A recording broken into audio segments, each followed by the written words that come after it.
नमस्कार मंडळी, छोटी भूकच्या आजच्या एपिसोडमध्ये आपल्या सर्वांचे स्वागत आहे।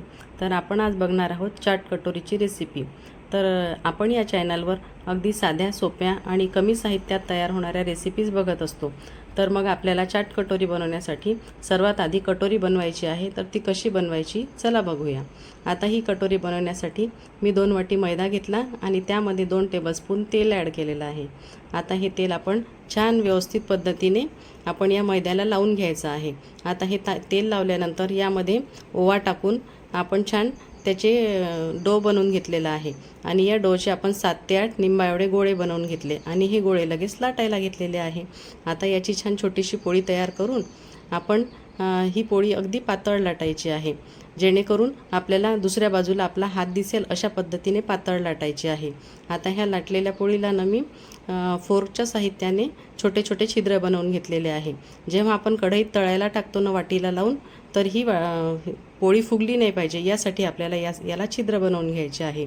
आता एक वाटी घेऊन एका वाटीला मी अगदी थोडंसं तेल लावलेलं आहे। आता हे तेल लावून आपण ही वाटी या मैद्यावर फिक्स करायची आहे। बघा, अशा पद्धतीने आपल्याला ही पोळी या वाटीला लावायची आहे। आता हा जो मैद्याचा जो एक्स्ट्रा भाग आहे हा आपल्याला हळूहळू वाटीच्या काठाच्या सहाय्याने काढून घ्यायचा आहे। बघा, अशी वाटी तयार झालेली आहे। हा एक्स्ट्रा भाग काढून घेतल्यानंतर अशाच पद्धतीने मी 5 ते 6 वाट्या बनवून घेतलेल्या आहे। आता हे आपल्याला हळूहळू आपल्या कढईचा अंदाज घेऊन अशा पद्धतीने तळायला टाकायच्या आहे। ह्या 4 वाट्या तयार केल्यानंतर मी कढईमध्ये फक्त 2च वाट्या तळायला टाकलेल्या आहे। जशी जशी ती मैद्याची पोळी आपली तळून येते तर ती मैद्याची पोळी आपल्या वाटीला सोडते। तर सांडशीच्या साहित्याने आपल्याला ही निघालेली वाटी हळूच अलगदपणे काढून घ्यायची आहे। आणि बघा, त्या मैद्याच्या पोळीला आपला छान वाटीचा आकार आलेला आहे। आता ही मैद्याची वाटी काढायची घाई करायची नाही, आपल्याला हा गुलाबी रंग येईपर्यंत या वाट्या कढईमध्येच राहू द्यायच्या आहे। अशा पहिली बॅच काढल्यानंतर मी दुसरी बॅचसुद्धा अशाच पद्धतीने तळून घेतलेली आहे। बघा, गुलाबी रंगावर आपण ह्या वाट्या सर्व तळून घेतलेल्या आहे आणि लगेच आपण ह्या वाट्या प्लेटिंग करायला घ्यायच्या आहे। मुलांचे वाढदिवस किंवा काही आपल्या घरी कार्यक्रम असेल तर अशा प्रकारे आधीच थोडी तयारी करून ठेवली तर आपण खूप व्यवस्थित पद्धतीने ह्या वाट्या सर्व करू शकतो। बघा, अशा ह्या 4 वाट्या घेऊन मी आता ह्या लगेच प्लेटिंग करायला घेत आहे। घरी मी आज मठाची उसळ बनवून घेतलेली होती।